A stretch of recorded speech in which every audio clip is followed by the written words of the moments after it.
আপনি একসময় সাকিব আল হাসানকে অ্যাপ্রিশিয়েট করতেন, আমরা দেখেছি হ্যাঁ, মারাত্মক ফেসবুক fan ছিলাম। পোস্টের মাধ্যমে। মারাত্মক। তো জুলাই পরবর্তী সময়েও কি সেই ভালো লাগাটা কাজ করে তার প্রতি?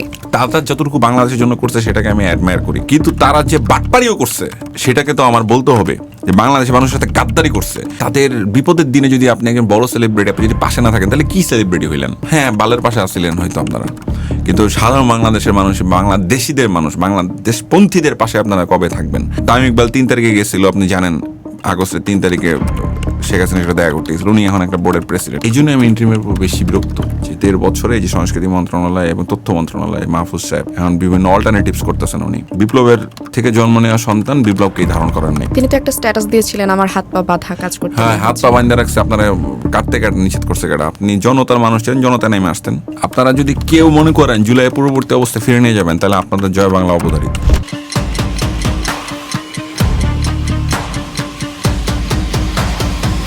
আসসালামু আলাইকুম প্রিয় দর্শক, আপনাদেরকে স্বাগত জানাচ্ছি জনপালসের নিয়মিত পডকাস্ট শো পলিটিক্যাল রুমের এক্সক্লুসিভ একটি পর্বে। অনুষ্ঠান সঞ্চালনায় আপনাদের সাথে আছি আমি সামিয়া মাসুদ মমো। সম্প্রতি আমরা দেখেছি যে পত্রপত্রিকা এসেছে 200 জন আওয়ামী লীগের নেতাকর্মী বিএনপিতে যোগ দিয়েছে। তো এই যে আওয়ামী লীগকে আবার পুনর্বাসিত করা বা এই কাজগুলো বাংলাদেশে যে এখন হচ্ছে, এটা ভবিষ্যতে আমাদের জন্য কি প্রভাব নিয়ে আসতে পারে? ভবিষ্যতে কি প্রভাব নিয়ে আসবে? ভবিষ্যতে আপনারা মারা খেতে যাচ্ছেন সবাই। হ্যাঁ, এবং এমন মারা খাবেন, মারা খাইতে খেতে খেতে খেতে খেতে কান্না শুধু ছুটবে। আবার শোনেন, সবচেয়ে বিষধর সাপ পৃথিবীর, এটা বিশ্বাস করবেন। দরকার হলো ওর কপালে যায় কিস করতে পারেন, কিন্তু কোনো আওয়ামী লীগরে যদি আপনার কপালে কিস করছেন, মারা খাবেন কনফার্ম। একদম খাড়ার উপরে মারা খাবেন কনফার্ম, এবং জীবন শেষ করে ফেলাবে আপনার। এরা কোনোদিন ভুলবে না। দেখবেন ফেসবুকে লিখবে, তোর মায়েরা ফেলাবো, তোর কাইটটা ফেলাবো, তোর ধ্বংস করে ফেলাবো। এরা কিন্তু নর্মাল ভাষায় কথা বলে না। এগুলো একটা সাইকোপ্যাথ, এগুলি সব পোটেনশিয়াল মার্ডারার। আমি একটা টোটকা বলে দিই আপনাদেরকে, অনেকে অনলাইন চালান, এই সুযোগটা হয়তো পাবো না। আশা করি জনপালস এই অংশটুকু খুব ভালোভাবে কাইটা এই সাজেশনটা দিবে। অনেকে আমাকে জিজ্ঞাসা করে, আমি অনেকের প্রোফাইলে দেখি যারা হচ্ছে জুলাইয়ের পক্ষে ছিল বা জুলাইকে নিয়ে খুব ধারণ করতো, তারা ফেসবুকে স্ট্যাটাস দিলে অনেকে দেখি একটা group of people ha ha ha ha react মারতে থাকে, বাজে বাজে কমেন্ট করতে থাকে। এই জন্য কমেন্ট বক্সটা অফ করে দেওয়া লাগে, রাখতে হয়। আমি একদম এটা টোটকা শিখাই দিই, আমি যেভাবে ট্রিটমেন্ট দিই। আমার কথাটা খুব স্পেসিফিকলি শুনেন, আমি একটা বুদ্ধি শিখাই দিতেছি আপনাদেরকে, এটা কীভাবে দমন করবেন। যতগুলো হার এক দিবে টানা একদম ডিএনএর সাথে আপনার বডির সাথে, মানে ফ্লেক্সে বসায় ফেলেন, ব্লক মারার, ধোঁয়া ব্লক মারেন। শুনেন, আপনার যদি ফলোয়ার থাকে 5000 ধরেন এক্সাম্পল, আর যদি আপনার এটার কারণে 1000 মানুষকে ব্লক করতে হয়, আপনি 1000 মানুষ ব্লক করেন। আপনার জীবন গেলে আপনি জীবন পাবেন না, ফলোয়ার গেলে জীবনে বহুত ফলোয়ার পাবেন। যারা আপনাকে হার রিয়াক্ট দিচ্ছে এবং যে আপনার ইমোশনকে বোঝেই না, সম্মানই করে না, ওখানে আজে বাজে মন্তব্য করে, ওকে আপনি ফেসবুকে কোনোভাবে অ্যাক্সেস দিবেন না। না আমি যেটা করছি সে সেটা দেখুক, নো, সেটা এমনিই দেখা বের করবে, কোনো সমস্যা নেই, আপনার চেস করতে দেন। স্ট্রেট আওয়ে ব্লক করেন, ধুমায় ব্লক করেন, একদম পাগল বানায় ফেলেন ব্লক করতে করতে। ধরেন আপনার 2000 ফলোয়ার কমে গেছে, বিশ্বাস করেন এই 2000 ফলোয়ার একদিন পূর্ণ হয়ে যাবে, কিন্তু আপনি যে পোটেনশিয়াল মার্ডারারগুলোকে আপনি ফেসবুকে পালতেছেন, ফলোয়ার লিস্টে রাখছেন, সেইটা আপনি কীভাবে সলভ করবেন? আমি এই প্রোগ্রামের মাধ্যমে এইটা আমি বাংলাদেশের মানুষের কাছে অনুরোধ করতেছি, যারা বাংলাদেশপন্থী এবং জুলাইকে যারা ওন করেন, বাংলাদেশের স্বাধীনতা সার্বভৌমত্বে যারা বিশ্বাস করেন এবং রাইট কথাটা বলেন, তাদেরকে আমি অনুরোধ করতেছি আপনারা এটা অ্যাপ্লাই করে দেখেন। 1 মাস করেন, প্রতিদিন 150 থেকে 200 করে শুধু ব্লক করেন। আমি কিন্তু প্রায় 1-1.5 হাজার প্রতিদিন ব্লক করি। এখন তো একটু পিক টাইম চলতেছে, তাই আমার গতকালও আমার মনে 5000-এর মতো ব্লক করতে হয়েছে। আমার কিন্তু ভালো একটা সময় যায় ব্লক করতে। এখন কি হয়েছে, মোবাইল আগে নিলে কিন্তু পোস্ট দেখি না, আগে দেখি ব্লক লিস্টে কারাগারে ফালানো যায়, দাম ব্লক করতে থাকি। কারণ আমার কাছে ফিল হয় ওরা তো আসলে বেসিক্যালি ওরাই হলো বটের জনক বেসিক্যালি, হ্যাঁ, যেটা বলি না, বটের জনক। তো ওদের প্রচুর বট আইডিজ আছে। একজন মনে করেন আপনি যদি আওয়ামী লীগ ধরতে পারেন ঠিকঠাক মতো, আমি শিওর যে 100-150 করে প্রোফাইল ওরা ইউজ করে। ধরেন আমি এটা বিভিন্নভাবে রিয়েলাইজ করছি, আমি বুঝতে পারছি এটা ফিলিং। সো আপনার ব্লক করলে কোনো লস নাই, কিন্তু ওই পেজ থেকে ব্লক করলে যেটা হয়, ওই আইডি থেকে যে অপশন থাকে আর কখনোই আপনাকে সে ফলো করতে পারবে না।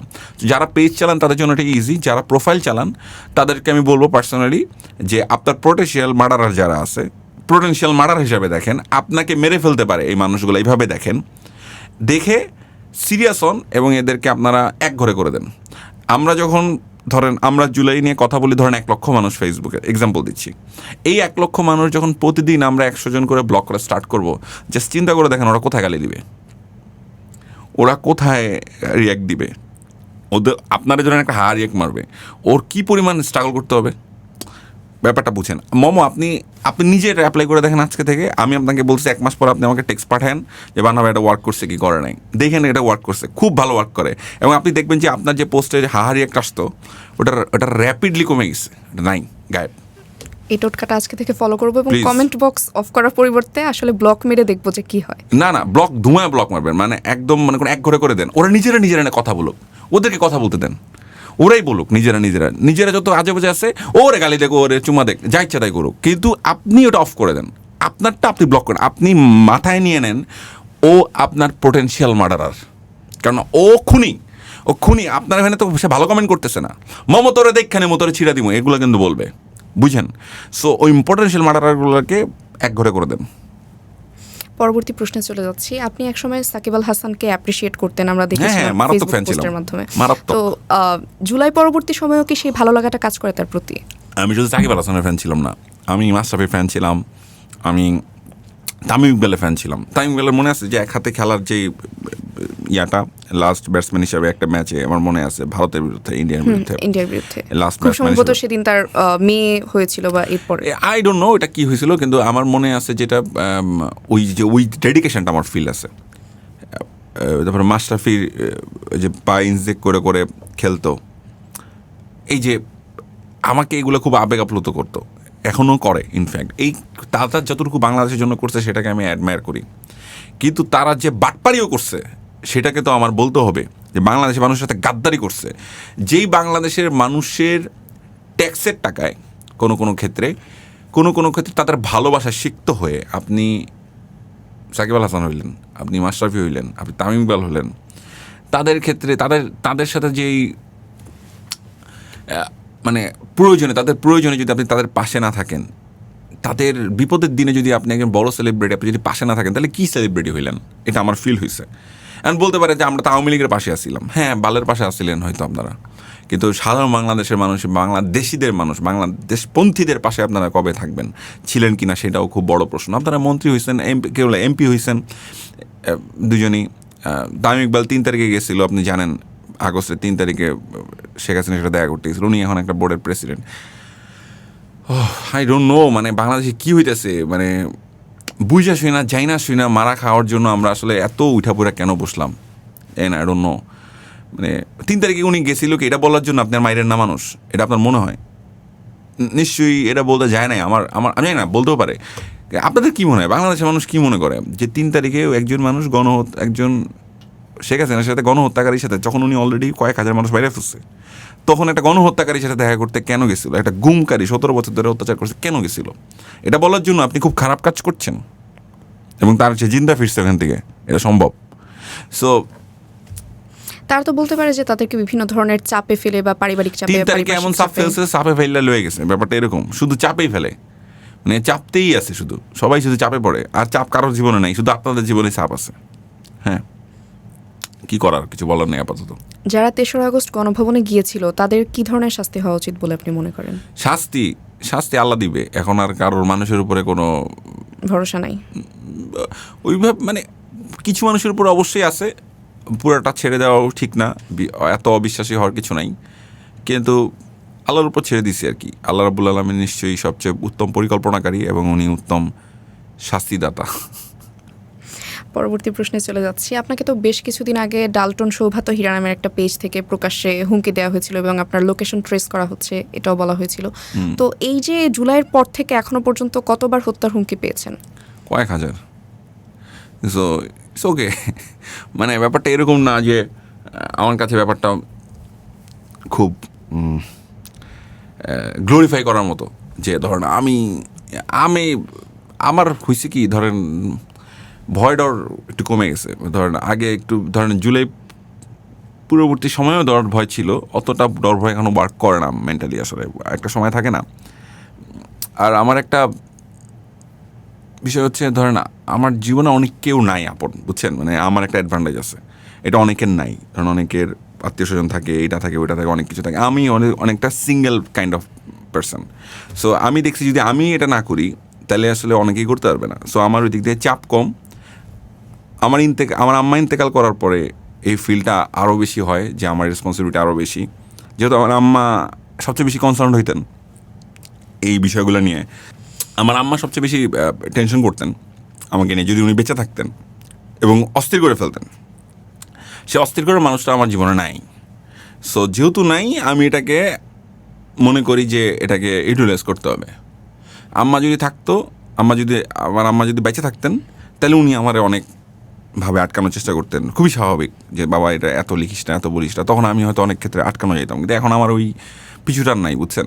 সো আমার ডর ভয় কম, বুঝছেন। সো আল্লাহ আমার যতটুকু দিছে, আমি টিল দ্য ভেরি এন্ড আমি কথা বলে যেতে চাই। একটা মানুষ দেখেন ওপেন যাই না গেছেন উনি, যে এই যে শহীদ ওসমান হাদির কথা বলি, তো আমি তো তার বন্ধু ভাই যেভাবেই হোক ছিলাম।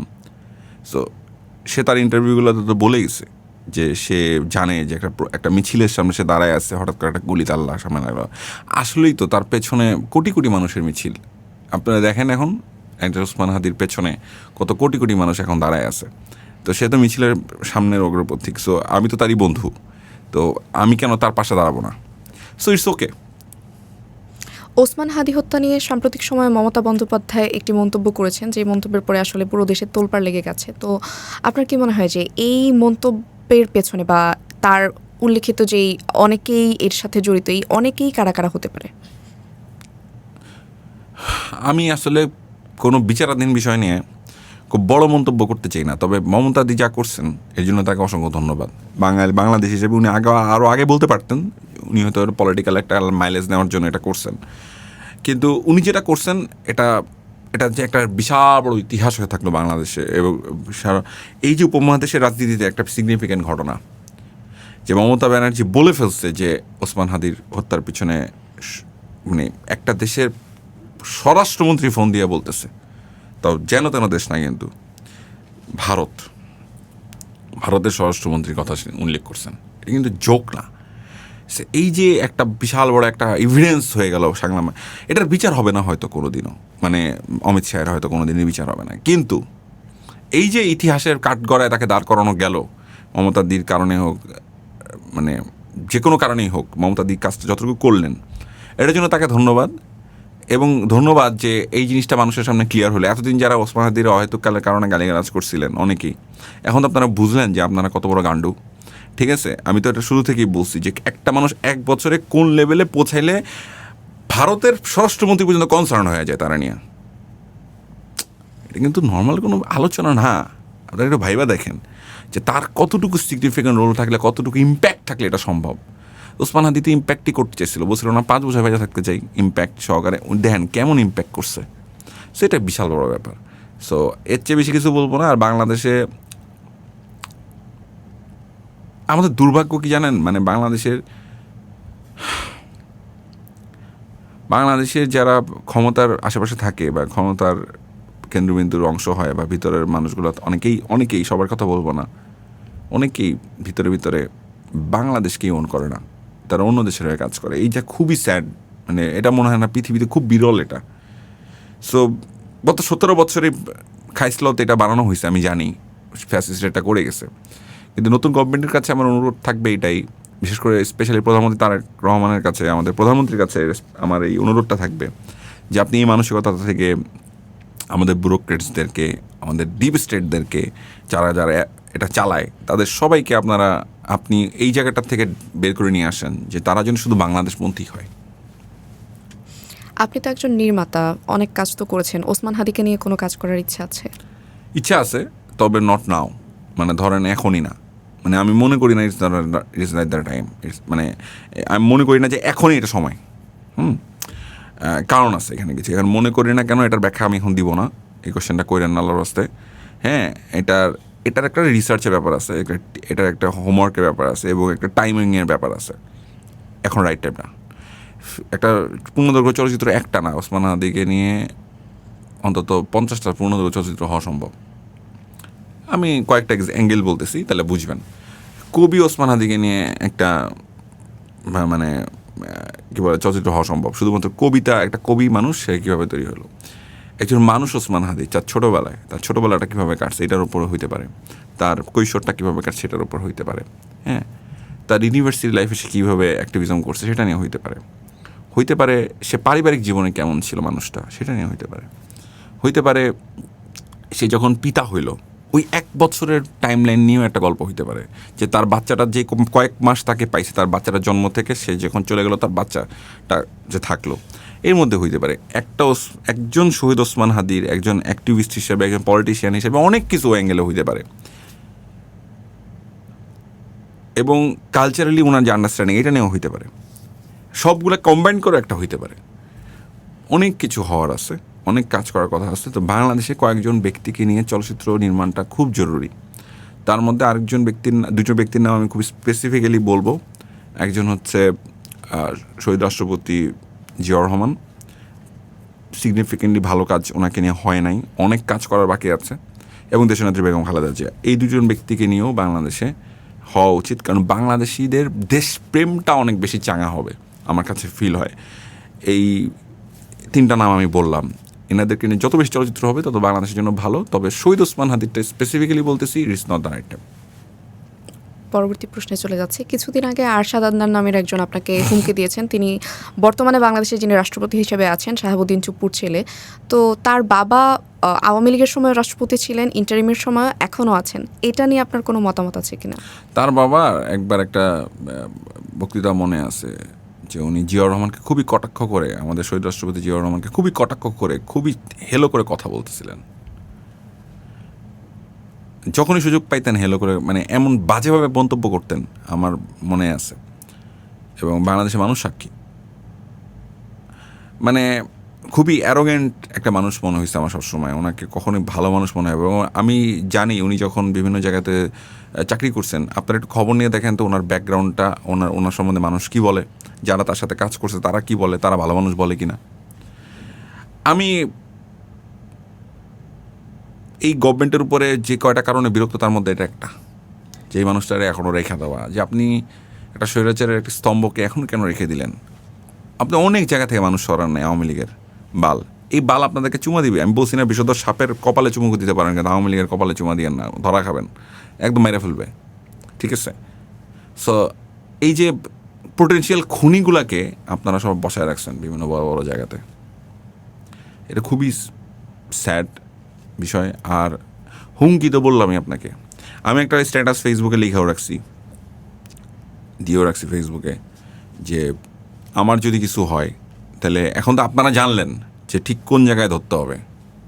এটা ভালো, থ্যাঙ্কস ফর দ্যাট, ওনাকে ধন্যবাদ, যিনি আমাকে ওপেনলি প্রকাশ্যে থ্রেট দেওয়ার জন্য অসংখ্য ধন্যবাদ। পরবর্তী প্রশ্নে চলে যাচ্ছি। বিনোদন জগতের যারা জুলাই গণঅভ্যুত্থানে ছাত্র জনতার পক্ষে ছিল, তারা কি এখনও সবাই সেম ধারণা পোষণ করে কিনা, বা সেম মনোভাবটাই লালন করে কিনা, নাকি অনেকের কাছে মনে হয় যে না, জুলাই গণঅভ্যুত্থানে ছাত্র জনতার পক্ষে অবস্থান নিয়ে ভুল করেছি? অনেকে মনে করতেই পারে, আপনি এটাকে দোষারোপ করতে পারবেন না, কারণ যার ব্যক্তিগত জায়গা থেকে। হ্যাঁ, এটার কারণ হইতেছে যারা এটাকে ইনিশিয়েট করছিলেন শুরুর দিকে, তারা এটাকে কনভে করতে পারে নাই।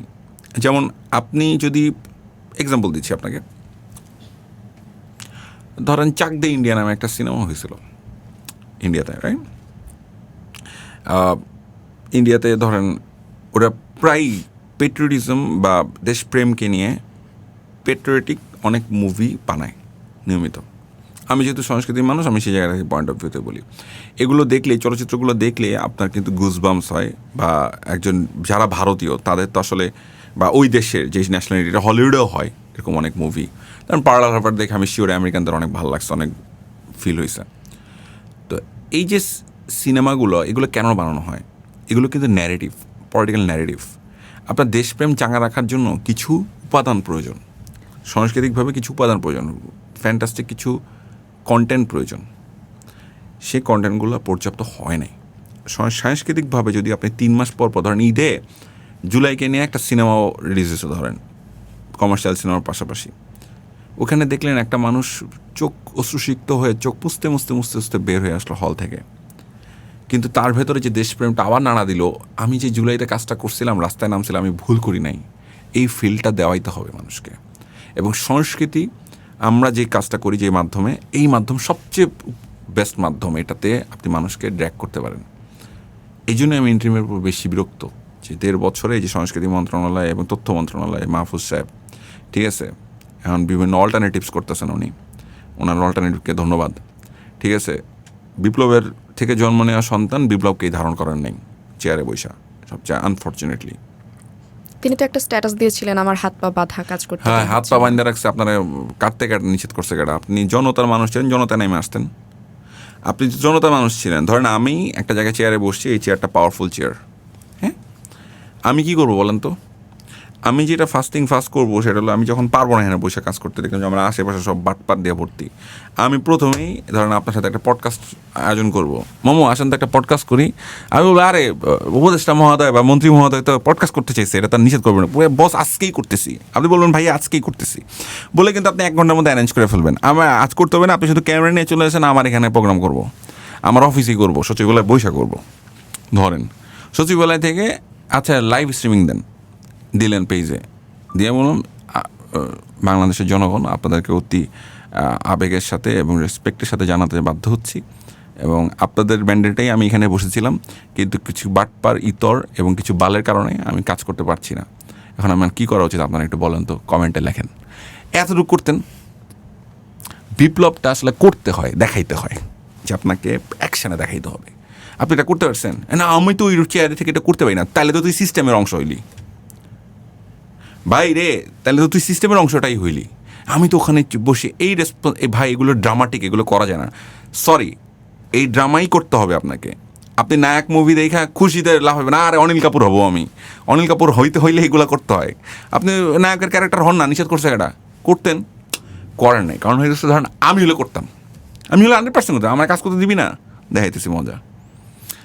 আমি জনগণের কাছে চলে যেতাম, জনগণকে বলতাম আমি কি করব বলেন, আমি করতে পারতেছি না, আমার হাত পা আসলেই বাধা, আমি মানুষের সামনে এসে বলতাম ভাই আমার বাধা, আপনারা আমাকে বুদ্ধি দেন আমি কি করতে পারি। তখন একটা গ্রুপ এটা বলতো ভাই আপনার কারা আপনারা ডিস্টার্ব করে, আমরা আসতেছি। ওই একটা বলাই যে আমরা আসতেছি অনেকটা সাইজ করে ফেলাইতো, যে পাশের রুম থেকে তাড়াতাড়ি ফাইল নিয়ে দৌড়ায় বলতো স্যার এখনই হয়ে গেছে কাজটা, স্যার সরি স্যার আইতেছে। আমি বললাম আমি কয়েকজনের নাম্বার দিয়ে দিচ্ছি আপনাদের এখানে, তাদেরকে একটু ফোন দিয়ে জিজ্ঞাসা করেন তো কেন করতেছে না কাজগুলা। বিষয় হলো আপনি সিস্টেমের পার্ট যখন হয়ে যাবেন, সিস্টেমকেই যখন আপনি বৃদ্ধাঙ্গুলি দেখাতে পারবেন না, মধ্যাঙ্গুলি দেখাতে পারবেন না, তখনই আপনি মারাটা খাবেন। ওনারা এই কামটাই করছে, ওনারা কী করছে, সিস্টেমের অংশ হয়ে গেছে। এবং আপনি দেখবেন আনফর্চুনেটলি, যেমন হাসনাত ভাইয়ের কথা বলি, হাসনাত আমার খুব ফেভারিট একটা মানুষ, একজন বিপ্লবী, কিন্তু দেখেন না সে কুমিল্লা নিয়ে ব্যস্ত, সে শুধুমাত্র সে সারা বাংলাদেশে ছিল না। আপনি রিসেন্টলি কারণ কর্মকাণ্ড দেখেন, কুমিল্লা শুধু উনার এলাকায় উনি কতটুকু উন্নয়ন করবেন, কত টাকা বাজেট, উনারে পুরো সিস্টেম এমনভাবে সিস্টেম করছে যে সিস্টেমের ভিতরে ঢুকায় ফেলে তারা লিমিটেড করে ফেলছে। সে তো লিমিটেড কোম্পানি না রে ভাই, সে তো সবার, সে পুরো বাংলাদেশের। তো টেকনাফ থেকে তো তুলিয়া হাসনাতের কি শুধু দেখবেন যে শুধু কুমিল্লাতে যে বসে থাকে, জাতীয় বিষয় নিয়ে কথা খুব কম বলে, যা বলে নাসির মাঝে মধ্যে বেশি বলে, মাঝে মধ্যে নাসির ভাই একটু বেশিও বলে ফেলে, যেটা না বললেও চলে। এবং বলতে এত বেশি বলে যেটা আসলে কখনো কখনো আমার সাথেই কন্ট্রাডিকশন তৈরি হয়ে যায়। এটা উনি কেন বলতেছে, কারে বলতেছে? ধরেন আমি এক্সাম্পল দিচ্ছি, ধরেন জনাব তারেক রহমান যে পরিমাণ স্যাক্রিফাইস করছে লাইফে, আমাদের প্রধানমন্ত্রী ওনার মাকে হারাইছে, ওনার মাকে বিষ প্রয়োগ করে তিলে তিলে মারা হয়েছে, ওনার বাবাকে আগে হত্যা করা হয়েছে খুব নৃশংসভাবে, ওনার ভাইকেও কিন্তু তিলে তিলে মারা হয়েছে। আমি মনে করি ওনার মতো স্যাক্রিফাইস কয়টা মানুষের আছে বাংলাদেশের? ভয় কি বলার সময় বলে ফেলা অনেক কিছু ইজি, তারপরে কথা নেই বার্তা নেই। যেই মানুষগুলো আমাদের সাথে থাইকা আমাদের সমমনা, সেই মানুষগুলোকেই উনি টার্গেট করে অনেক সময় অনেক কিছু বলে ফেলেন। হ্যাঁ ভাই আমাকে নিয়ে বলেছে তো আমি বলেছি, আর ভাই বিষয়টা এরকম না, বিষয়টা আপনাকে নিয়ে বলেছে বলে আপনাকে নিয়ে বলতে হবে না, আপনাকে একটু ঠান্ডা মাথায় মাঝে মাঝে ভাবতে হবে। নাসির ভাইকে কিন্তু পছন্দ করি আমি, সেই জায়গা থেকে বলছি নাসির ভাই বান্না ভাই আপনি আমার সমালোচনা করেছেন, আমি আপনাকেও খেয়ে দিব, তো ভাই হইলো না তো ভাই, তো কেমনি হইলো? আমি সমালোচনার ঊর্ধ্বে থাকবেন আপনিও? আপনি আমারও সমালোচনা করেন, বানা হয় আপনি কথাটা ভুল বলছেন, আপনি আমাকে ব্যক্তিগতভাবে বলেন। অনেক কাজ আছে যেগুলো ব্যক্তিগতভাবে বলা যায়, সব কিছু আপনাকে জনপরিসরেই আনতে হবে কেন? যখন আপনি একই সমমনা, একই গোত্রীয়, তখন তো আপনি সব কিছু এক্সপোজ করবেন না। আপনার উত্তরে জের ধরে আরেকটু বলতে চাই, কিছুদিন আগে তো নাসিরউদ্দিন পাটোয়ারির উপর হামলা করলো বিএনপির যারা নেতাকর্মী আছে তারা, বিএনপিকে নিয়ে অনেক সমালোচনা বা অনেক মন্তব্য করার কারণে, ভুলভাল মন্তব্য করার কারণে। তো অনেকেই উল্লেখ করে থাকে যে ভুলভাল মন্তব্য করেছে, এই জন্য আমরা হামলা করেছি। তো এই জিনিসটাকে, একজনের উপরে বিএনপির অ্যাক্টিভিস্টরা হামলা করলো শুধুমাত্র মন্তব্য করার কারণে, এই ব্যাপারটাকে আপনি কিভাবে দেখেন? হামলা কখনোই, এই হামলা হবে না বলেই জুলাই আসছিল। আপনারা যদি কেউ মনে করেন জুলাই পূর্ববর্তী অবস্থায় ফিরে নিয়ে যাবেন, তাহলে আপনাদের জয় বাংলা অবধারিত। ঠিক আছে, আমি মনে করি যে কোনো তদন্তাধীন বিষয় নিয়ে আমার মন্তব্য করা মোটা দাগে আমি করতে চাই না। যেহেতু এটা মামলা হয়েছে, তারেক রেজাকে ধরে নিয়ে গেছিলো, পরে জামিনে মুক্ত হয়েছে, যেহেতু এটা একটা মামলাধীন বিষয়, মামলার ভিতরে আছে, এই বিষয় নিয়ে আমি কোনো মোটা দাগে মন্তব্য করবো না। শুধু আমি এতটুকুই বলবো যে যদি কেউ মনে করেন জুলাই পূর্ববর্তী সময়ে রাজনীতি কইরা আপনি টিকে যাবেন, তাহলে আপনি কনফার্ম থাকেন আপনি জয় বাংলা হবেন। ঠিক আছে, এবং আপনার মারা খাওয়া কনফার্ম। হ্যাঁ, টুডে অর টুমোর আপনি মারা খেতে যাচ্ছেন ফর শিওর, যেই হোক সেটা, যেই দলেরই হোক। বুঝতে পারছেন? এটা আমি সবার জন্য স্পেসিফিক্যালি বললাম। এবং কারোর উপরে হামলা করে আপনি মুখের কথার বদলে কথা বলবেন, আমার কথা ভাল লাগে নাই, আপনি আমার 10টা গালি দেন, মুখ দিয়ে বলেন, সমালোচনা করেন, কোনো সমস্যা নেই। কিন্তু মুখের কথা হাতে দিয়ে বলবেন, মানে অনেক আছে না, মুখে কথা কিসের, হাতে কথা বল। হ্যাঁ, তাহলে তো ঝামেলা। তাহলে জুলাই পূর্ববর্তী সময়ের হাসিনা অ্যাটিচিউড, তো হাসিনা অ্যাটিচিউড নিয়ে আপনারা বেশি দূর যেতে পারবেন না। ধরেন জুলাইতে যে ছেলেটা সারা জীবনে পলিটিক্যাল ছিল, একটা প্রাইভেট ইউনিভার্সিটি বা একটা পাবলিক ইউনিভার্সিটির, সে কখনোই কোনো দলকে সাপোর্ট করে নাই ওইভাবে ওপেনলি, হয়তো সে ভোটই দেয় নাই কোনো দিন। আই হেট পলিটিক্স টাইপের পারসন ছিল। আই হেট পলিটিক্স, কিন্তু জুলাইতে সে রাস্তায় নামছিল এবং তার এলাকার ওই বড় ভাইয়ের এগেস্টে নামছিল, যেই বড় ভাইকে সে সকাল বিকাল গলি থেকে বাইরে হওয়ার সময় সালাম দিত। হ্যাঁ, এবং সেটা সম্মানে দেখ বা ভয়ে দিত বা যে কোনো কারণে সময় করতো। এবং সেই বড় ভাই করতো ছাত্রলীগ বা যুবলীগ। আপনি চিন্তা করেন, তার বিরুদ্ধে নেমে গেছে এই ছেলে। ওই যুবলীগের লোকটাকে দেখে নাই, ওই ছাত্রলীগের লোকটাকে দেখে নাই যে এই ছেলেটা নামছে আমার বিরুদ্ধে। এখন আমার যারা ক্ষমতায় আছে, ক্ষমতাসীন, ক্ষমতার কাছাকাছি, তারা যদি তাদের সাথে আতাত করে তাদেরকে ফেরত আসতে দেয়, ধরেন এতদিন পালায় ছিল অন্য জায়গায়, এলাকায় আসছে, আপনি কি মনে করেন ওই ভাইটা, ওই পলিটিক্যাল ছেলেটা বা মেয়েটা সেফ থাকবে? 2008 সাল পর্যন্ত আপনি মোটামুটি ভালোই ফটোগ্রাফি করতেন, এরপর আপনি নির্মাতা হয়ে উঠলেন। তো এই যে ফটোগ্রাফার থেকে নির্মাতা হয়ে ওঠার জার্নিটা, এর পেছনের গল্পটা কি জানতে পারি? দেখেন, আমি আসলে ফটোগ্রাফিতে অনেক ছোটোবেলা থেকেই করি। আমার ক্লাস 7 বা 8 থেকে আমার ফটোগ্রাফির ক্যারিয়ার হাতে করি। ফটোগ্রাফি শুধু নর্মালি করছি এরকম না, আমি অনেকগুলো বড় বড় পত্রিকায় কাজ করছি। আমার ফটোগ্রাফির, আমার ছবি ছাপানো হতো সমকালে, আমার ছবি ছাপানো হয়েছিল সংবাদে, আমার ছবি মানে আমার তোলা ছবি ছাপানো হয়েছে ওই সময় যা দিনে। আমার ছবি ছাপানো হয়েছে কালের কণ্ঠে, তখন কালের কণ্ঠে মাত্র আসছে আর কি। সো অনেকগুলো পত্রিকায়, ধরেন আমার আরও অনেক পত্রিকায় আমার ছবি তখন বিভিন্ন, একই দিনে মনে আছে একজন ফটোগ্রাফারের 2টা ছবিও 3টা ছবিও আমি দেখছি একটা পত্রিকার একই দিনে ছাপানো হয়েছে। সো আমার মজার ব্যাপার একটা জিনিস বলি, আজকে মজা তো সেটা হলো আমি কখনো এগুলোর জন্য টাকা নিই নি। এই টাকাগুলো ওই সংশ্লিষ্ট প্রতিষ্ঠানে এখনও জমা আছে। আমি কখনো এগুলো, মানে এটা আমি এতটাই শখে, এতটাই প্যাশনেটলি করতাম, টাকার ইন্টেনশনে এটা করতাম না। আমি ছবি তুলতাম ঠিকই, কিন্তু কোনো টাকা তুলি নাই। ওই টাকাটা এখনও আছে সমকালের অ্যাকাউন্টে, কালের কণ্ঠের অ্যাকাউন্টে এখনও টাকা জমা আছে। হ্যাঁ, ধরেন ওইরকম আর কি, 2007-08 সালের কথা বলতেছি। সো ওইটা আমার জীবনের একটা আনন্দ ছিল যে আমার ছবি পত্রিকায় আসলেই, পত্রিকার পাতা ছাপা হইলেই আমার অন্যরকম একটা আনন্দ হইতো। ওইটা আমি জমায় রাখতাম, এটা আমার বাবাকে, আমার মাকে দেখাইতাম। আমার আম্মা খুব আমাকে ইন্সপায়ার করতো, আম্মু খুব খুশি হইতো। তো খুশি হওয়ার মানুষটা এখন নাই, বুঝছেন? সো এখন আসলে ওই আবেগও আর খুব একটা কাজ করে না। সো ইটস ওকে, আলহামদুলিল্লাহ। ওইটা আমার একটা লাইফের একটা খুব কালারফুল টাইম, ওইটা আমাকে বিশেষ আনন্দ দিয়েছে। কিছুদিন আগে আপনাকে ঘিরে একটি বিতর্কের সৃষ্টি হয়েছিল একজন নারীর কিছু স্ক্রিনশট নিয়ে। তো আপনি পরবর্তীতে সেটা ক্লিয়ার করেছিলেন যে এগুলো ফেক বা উদ্দেশ্যপ্রণোদিতভাবে করা হয়েছে। এই যে আপনাকে বিতর্কিত করার এই হীন প্রচেষ্টা কেন করা হয়? এটা তো স্বাভাবিক ব্যাপার। আপনি বালের বিরুদ্ধে কথা বলবেন আর আপনারা ওরা চুমা দিবে, ব্যাপারটা তো এরকম না আপু। ব্যাপারটা বুঝেন আপু, ওরা তো আপনাকে আদর করবে না কোলে বসায়, ওরা আপনাকে মেরে ফেলার চেষ্টা করবে। প্রথমে কি করবে, আপনার চরিত্র হনন করার চেষ্টা করবে। যখন চরিত্র হনন করা পারতেছে না, তখন মারার হুমকি, ওই যে বললাম হত্যা হুমকি দিচ্ছে। বুঝেন, প্রেসিডেন্টের পোলা পর্যন্ত হুমকি দেয়। কোন দুনিয়ায় এসে পড়লাম? এই জুলাই পরবর্তী সময়ে বিএনপি ক্ষমতায়, এরকম দিন কখনো আসবে? এটা ধরেন আল্লাহর বিচার, আল্লাহর হিসাব, মানে সৃষ্টিকর্তা যে হিসাব করেন এটা ডিফারেন্ট, এটা অন্য লেভেলের জিনিস। এটা কোনো আন্দাজেও এটা কখনো আসে নাই। বিএনপি ক্ষমতায় আসবে আর ওই সময় ফ্যাসিস্টের প্রেসিডেন্ট বৈশা তার ছেলে এসএসএফের পহরায় বৈশা থ্রেট করবে। সেই এসএসএফ চালায় আমাদের দেশের, বাংলাদেশের সেই জনতা, সেই শহীদের বাবার টাকায় ওই এসএসএফ চলে, যেই শহীদ হয়েছিল জুলাইতে 24-এর। ভাবেন কি আয়রনি, এভাবে কি ভাবে এই যারা গভর্নমেন্ট চালায়, তারা কি ভাবে যে সেই শহীদের বাবার রক্তের টাকায় ওই মানুষটাকে আমরা এখনও বসায় রাখছি, ওই মানুষগুলোকে আমরা পালতেছি, যাদের গুলিতে তারা সন্তান হারাইছে।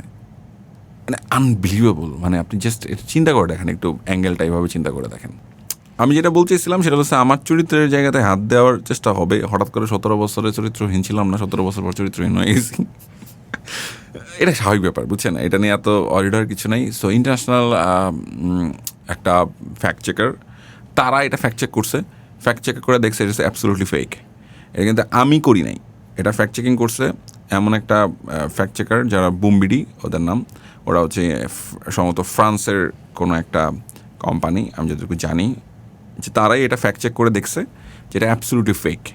তো তার এখন আপনি ওই স্ক্রিনশট আবার ফেসবুকে দিয়ে দেখেন তো আপনি রাখতে পারেন কিনা। সাথে সাথে ফ্ল্যাগ হবে আপনার ফেসবুক থেকে, ডিরেক্ট ফেসবুক থেকে ফ্ল্যাগ খাবেন সাথে সাথে, কারণ আপনি ওটা দিতে পারবেন না, কারণ ফেক। সো এরকম কিছু বিষয় আছে। তো এই আর কি। সো আমি আবারও হইতে পারে, 2 দিন পরে আবারও হইতে পারে। এখন ধরেন এমন একটা পথ বেছে নিছি যেই পথে শুধু কাটা আর কাটা। কষ্টটা লাগে একটাই, যে যাদেরকে চাইছি 17 বছর ধরে যারা ক্ষমতায় আসুক, তারাই যদি ওই জুলাইয়ের পক্ষের মানুষগুলোকে সেফটি দিতে না পারে পর্যাপ্ত, তাহলে এটা খুবই দুঃখজনক হয়।